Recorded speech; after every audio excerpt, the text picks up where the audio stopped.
Hello दोस्तों, welcome to India education hub. तो कैसे आप लोग? मजा में? सूरज अस्त हम सब मस्त, यही बोलता है तारक मेहता जब दया भाभी पूछती है तो। और मेहता साहब कैसे हैं? बोलते हैं सूरज अस्त हम सब मस्त। तो सब लोग ठीक ही होंगे, कोरोना से बचे हुए हैं। अपने आप को बचाइए, अपने परिवार को बचाइए। और आप लोग वीडियो यार शेयर नहीं कर रहे हैं, मज़ा नहीं आ रहा है। वीडियो शेयर करेंगे तभी तो मैं लाइव क्लासेस ले पाऊंगा, ज़्यादा लोग जुटेंगे, आप लोगों का डाउट्स होंगे तुरंत क्लियर हो जाएंगे लाइव क्लासेस में। तो इस वीडियो को ज़्यादा से ज़्यादा शेयर करें। तो पिछले क्लास में हम लोगों ने फंक्शन देखा था, स्पेशल फंक्शन देखे थे। और आज हम लोग दूसरा टॉपिक स्टार्ट कर रहे हैं, इंडिफिनिट इंटीग्रेशन। बेसिकली इंडिफिनिट और डिफिनिट सेम ही है, बस डिफिनिट में लिमिट पुट कर दिया जाता है, उसमें बस छोटा सा एक सब्ट्रैक्शन रहता है, upper limit minus lower limit. और बाकी सब तो सेम ही, इंटीग्रेशन तो इंटीग्रेशन करना ही पड़ेगा। ये काफ़ी इंपॉर्टेंट टॉपिक है। फिजिक्स के सवाल में भी आते हैं, फिजिक्स के सवाल लगाते हैं आप लोग, उसमें भी इंटीग्रेशन, हर जगह इंटीग्रेशन घुसा ही रहता है। मतलब मैथ से तो किसी को बचना ही नहीं है। बायो वाले भी सोचते हैं बायो लेकर हम लोग मैथ से बच चुके हैं, लेकिन फिजिक्स का क्या करेंगे? फिजिक्स तो पढ़ना ही है ना। नीट का एग्जाम देते हैं लोग तो उसमें तो फिजिक्स आता ही है, और फिजिक्स में इंटीग्रेशन आता ही है। कितने सारे सवाल रहते हैं जिसमें इंटीग्रेशन का यूज भी है। ट्वेल्थ वालों भी बच नहीं पाते हैं, जिनका पीसीबी होगा वो भी नहीं बच पाते हैं। सोचते हैं हम कंपटीशन का तैयारी नहीं करना है, चलो ट्वेल्थ ही कर लेते हैं। ट्वेल्थ भी करेंगे तो फिजिक्स में बहुत सारे प्रूफ है जिसमें इंटीग्रेशन का यूज रहता है। तो चलिए इंटीग्रेशन शुरू किया जाए। देखिए बेसिकली इंटीग्रेशन होता क्या है। इंटीग्रेशन हम लोगों का ये एक समेशन है, जैसे हम लोग जोड़ते हैं 2 + 2 + 2 ऐसे ही जोड़ते हैं, इसी तरह से इंटीग्रेशन भी वैसे ही है। ये बस कंटिन्यूअस फंक्शन के लिए होता है। जैसे मान लीजिए हम लोग के पास डिस्क्रीट फंक्शन है तो उसके लिए समेशन यूज करते हैं, summation n is equals to 1 से n इज इक्वल्स टू 10। इसको हम लोग करेंगे तो 1 + 2 + 3 इसका वैल्यू हो जाएगा 1 + 2 + 3। ऐसे डिस्क्रीट वैल्यू है, ये 10 तक जाएंगे। ठीक है, ये भी अपने में एक सवाल ही है कि सम ऑफ n नेचुरल नंबर क्या होता है, तो n × n + 1/2 होता है। तो वो सब पे बात करेंगे जब हम लोग सीरीज पढ़ेंगे तो बेसिकली डिस्क्रीट फंक्शन के लिए हम लोग ये यूज करते हैं। और मान लीजिए कंटिन्यूअस फंक्शन हो गया, जैसे लेट अस सपोज कोई फंक्शन मान लीजिए कि सर्कल ही है, हम लोगों का सर्कल है, सर्कल का पेरीमीटर की वैल्यू निकालनी है। जो पेरीमीटर होता है 2πr, circumference of circle 2πr होता है, तो इसकी ही वैल्यू निकालनी है अगर हम लोगों को। तो इंटीग्रेशन का ही यूज देख लीजिए करते हैं। जैसे मान लीजिए ये एक्स एक्सिस है, एक्स एक्सिस से थीटा एंगल ले लीजिए, थीटा पे डी थीटा ले लीजिए। तो ये जैसे ही डी थीटा लिए तो ये वाला छोटा सा जो आर्क है बहुत छोटा है डी थीटा के चलते, ये वाला चीज ये हो गया R D theta, R D theta हो गया। अब देखिए ये कंटिन्यूअस फंक्शन है, कंटिन्यूअस है, मैंने बिना पेन उठाए सर्कल ड्रॉ कर दिया, मतलब कंटिन्यूअस है। तो इसके लिए इंटीग्रेशन यूज करेंगे, इंटीग्रेशन बेसिकली यूज करेंगे तो ये आर डी थीटा हो जाएगा, आर डी थीटा 0 से, देखिए थीटा कहाँ से कहाँ तक वैरी कर रहा है, ये यहाँ पे था तो 0 पूरा घूमेगा तो 360 डिग्री, 360 डिग्री को हम लोग क्या लिखते हैं 2π। तो बस इंटीग्रेशन का छोटा सा हम लोग गणित करेंगे यहाँ पे, तो ये आ जाएगा 2πr। ठीक है, ये बात करेंगे कैसे क्या होता है इंटीग्रेशन, ये 2πr कैसे आएगा। बेसिकली ये r कांस्टेंट है, r बाहर आ जाएगा, और थीटा डी थीटा का इंटीग्रेशन जो होता है वो थीटा ही होगा, और फिर लिमिट की वैल्यू पुट करेंगे 2π से 0 तक, तो 2π हो जाएगा। ठीक है, तो देखिए यहाँ पे 2πr आ गया। तो कंटिन्यूअस फंक्शन के लिए हम लोग निकाल दिए इसका सरकमफेरेंस निकाल दिए, क्योंकि सर्कल हम लोगों का कंटिन्यूअस है। अब देखिए और एक चीज बताता है इंटीग्रेशन, जैसे एरिया अंडर कर्व भी बताता है। जैसे मान लीजिए ये कोई फंक्शन है ऐसे इस टाइप का, और हम लोगों का यहाँ से यहाँ तक का एरिया निकालना है। ये टेढ़ा मेढ़ा कुछ फंक्शन है, ठीक है। तो इस टाइप के एरिया निकालने के लिए भी इंटीग्रेशन का हम लोग यूज करते हैं बाबू।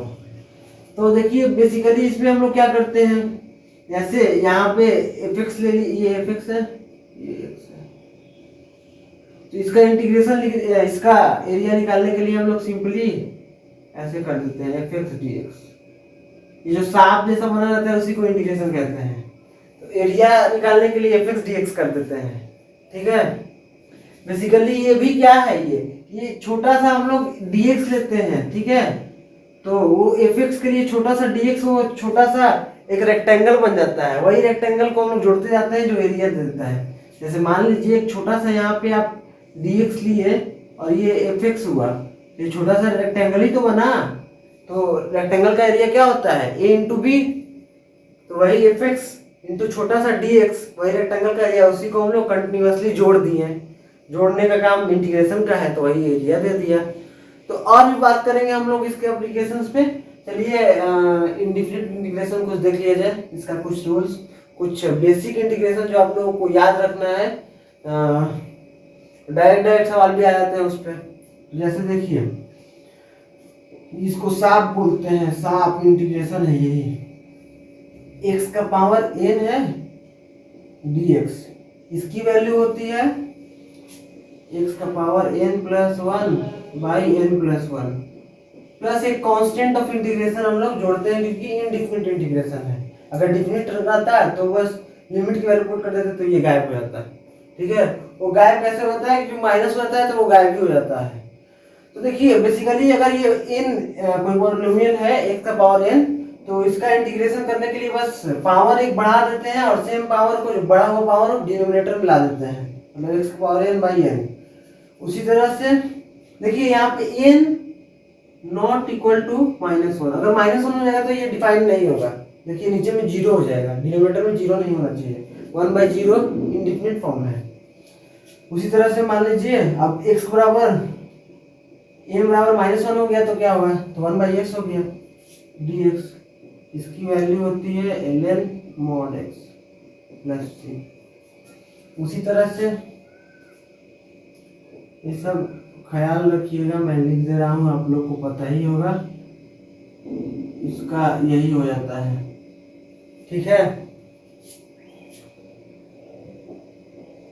अब आइए हम लोग, ये हो गया a का पावर x dx।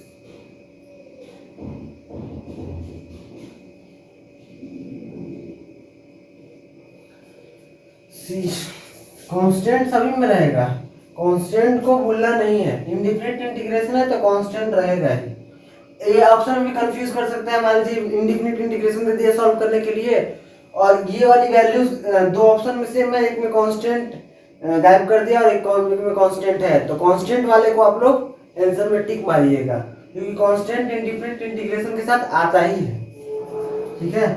दोनों ये वाला ऑप्शन दोनों सेम हो सकता है, लेकिन एक में कांस्टेंट है एक में नहीं है, तो कांस्टेंट वाले टर्म को आप लोग टिक मार दीजिएगा। अब देखिए ये हो गया ट्रिग्नोमेट्री फंक्शन sin x का,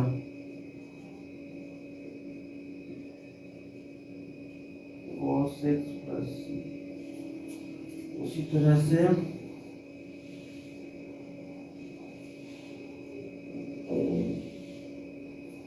cos x का क्या होगा बाबू,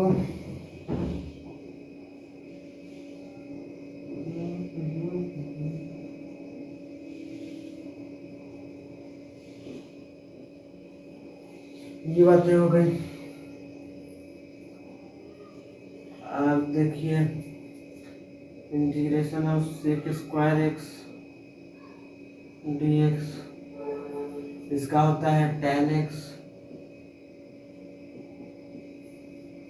इंटीग्रेशन ऑफ cos x, ये सब आपको याद रहना है। एक और इसमें एक मैं जादू वाला चीज बताता हूँ, आप लोग को पता ही होगा वो जादू वादू है नहीं, समझे। तो ये बात हो गई integration of sec x plus tan x dx। तो ये हो जाता है sec x प्लस सी। उसी तरह से cosec x minus cot x dx। तो ये क्या हो जाता है बाबू, minus of cosec x plus C. देखिए मैंने किसी में कांस्टेंट टर्म छोड़ा नहीं, आप लोग भी मत छोड़िएगा। ऑप्शंस में कंफ्यूज कर देंगे आपको। मैंने बोला कि ये वाला टर्म दे देगा, माइनस cos x रहेगा दो ऑप्शंस में, और एक में कांस्टेंट रहेगा, एक में कांस्टेंट नहीं रहेगा। ये कांस्टेंट की वैल्यू कुछ भी दे सकता है, हमने सी रखा है, वो डिपेंड करता है लिमिट पे। जैसे देखिए मैं आपको बताता हूँ कि जो इंटीग्रेशन होता है वो एंटी डेरिवेटिव होता है। जैसे मान लीजिए ये ऑप्शन है, इसको हम लोग इसको डेरिवेटिव, इसका डेरिवेटिव लेंगे x के रिस्पेक्ट में तो यही फंक्शन आना चाहिए। इसका डेरिवेटिव लेना है x के रिस्पेक्ट में तो यही फंक्शन आना चाहिए। इसका देखिए कांस्टेंट टर्म का डेरिवेटिव लेंगे तो 0 हो जाएगा। तो e का पावर x लेते हैं तो e का पावर x आता है। देखिए a का पावर x लेते हैं तो a का power x into log x आता है, तो log x कट जाएगा। ठीक है, ये log x नहीं होगा, आपको log a होगा, log a। ठीक है, वैसे ही cos x का होता है minus sin x, minus already present है तो माइनस माइनस प्लस हो जाएगा sin x। sin x का होता है cos x, tan x का होता है sec square x, cot x का होता है माइनस cosec स्क्वायर x। तो माइनस ऑलरेडी प्रेजेंट है तो माइनस माइनस प्लस हो जाएगा। उसी तरह सब होंगे। ठीक है, अब देखिए यहाँ पे cot x का इंटीग्रेशन इसका होगा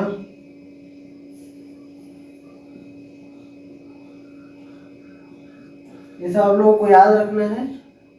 उसके बाद tan x का इंटीग्रेशन,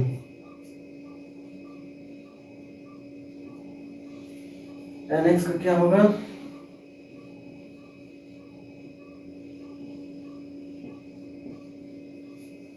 ठीक है। तो ये सब आप लोग नोट कर दीजिए या स्क्रीनशॉट ले लीजिए, बाकी अभी मिटा लेता हूँ फिर करेंगे हम लोग।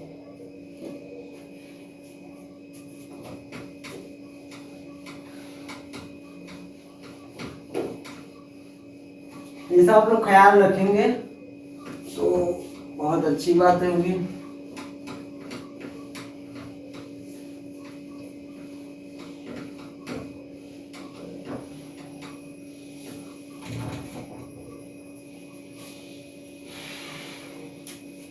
Integration of sec x dx, तो ये क्या होगा, ये इसका होता है log में sec x plus tan x c। उसी तरह से इंटीग्रेशन ऑफ cosec x, इसका भी होता है log में।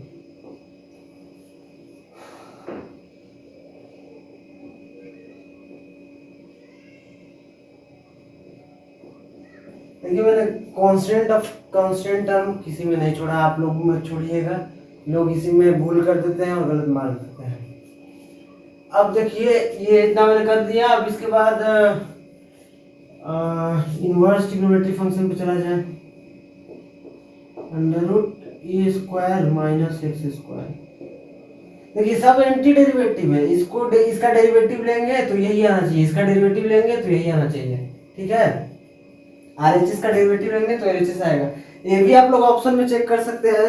इंटीग्रेशन में यही फायदा होता है कि अगर ज्यादा बड़ा इंटीग्रेशन आंसर ना हो तो उसको डिफरेंशिएट मार के इंटीग्रेशन वाला टर्म मार के मैच कर लीजिए।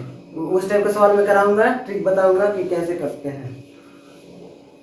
इसका हो जाएगा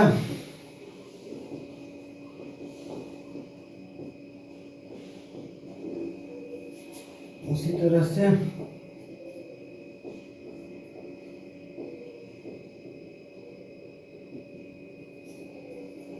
तो इसका होता है cos inverse x by a plus c। ये सब ख्याल रखिएगा, मैं ऐसे ही झूठ का नहीं लिख रहा हूँ, आप लोग भी लिख के रख लीजिए, बहुत ही यूज आएगा आगे। ठीक है, ये हो गई। अब A square plus X square, तो ये 1/a tan inverse X Y plus C. ठीक है, ये बातें हो गई। अब देखिए यहाँ पे integration of -1/a square plus X square, तो 1/a और इनवर्स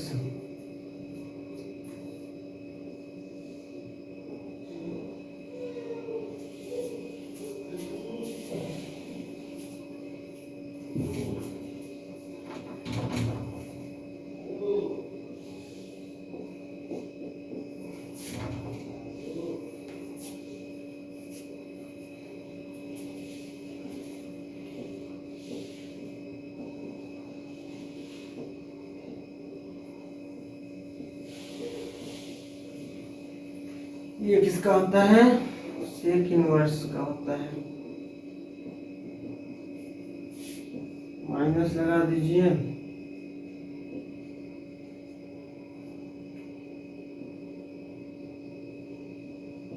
ये सब आप लोग ख्याल रखिए, लिख लीजिए, स्क्रीनशॉट ले लीजिए, जो करना है कर लीजिए, लेकिन ख्याल रखना है, बिल्कुल भूलना नहीं है, ये सब एकदम भूलना नहीं है। अब देखिए ये बातें हो गई, ये सब लिख लीजिए आप लोग, नहीं तो स्क्रीनशॉट ले लीजिए, आगे बहुत ही यूज आने वाला है। ये सब का यूज फिजिक्स में भी आता है, आप लोग सवाल लगाते होंगे, फिजिक्स में भी आता ही है एकदम सवाल। तो चलिए आगे बढ़ते हैं हम लोग।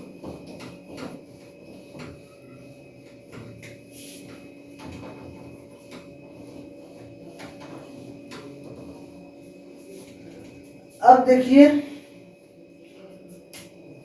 कुछ रूल्स हैं, जैसे ax plus b to the power n dx, इसका हम लोग इंटीग्रेशन करेंगे तो सेम होगा, बस 1/a आ जाता है टर्म। जैसे x का पावर n वाला मैंने बताया था कि पावर 1 बढ़ जाता है, वैसे डिनोमिनेटर में भी हो जाएगा, बस ये टर्म आ जाएगा, बाकी सब सेम होगा। Plus b to the power n by n plus 1 plus C, same होता है, बस जो जिसका x के साथ जो रहता है उसको हम लोग बोलते हैं x का कोफिशिएंट, तो x का कोफिशिएंट बस 1 करके मतलब डिनोमिनेटर में आ जाता है।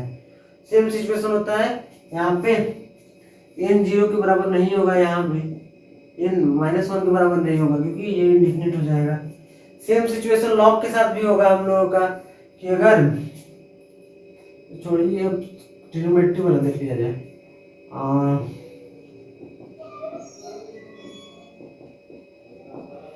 मैं लिखना चाहूँ तो मैं जितना अभी लिखा था, जितने में x था उसके जगह पे x प्लस बी लिख दूं, फिर 1/a से डिवाइड कर दूं, सारे में वैलिड होगा वो।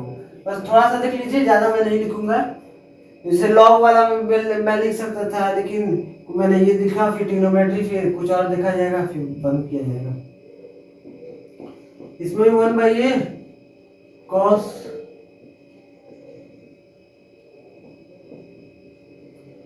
समझे, वैसे ही cos रहेगा, इधर cos रहेगा तो 1/a sin हो जाएगा। ठीक है, sec स्क्वायर रहेगा तो sec स्क्वायर का क्या होता है, sec स्क्वायर का होता है tan, तो बस 1 करके हो जाता है tan। उसी तरह से और कोई भी देख लीजिए फंक्शन, cos ही वाला लिख लेते हैं ना,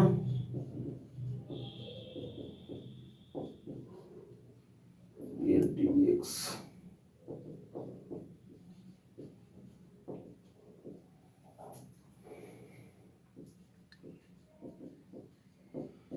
मतलब मिला जुला की बात है कि जितना सारे मैंने फंक्शंस लिखे थे उसके जगह x की जगह पे x प्लस बी लिख दूं तो एडिशनल टर्म आ जाएगा हम लोगों का 1/a, जो कि a जो है वो x का कोफिशिएंट है, समझे, b वाले से कुछ लेना देना है नहीं, क्योंकि वो कांस्टेंट है।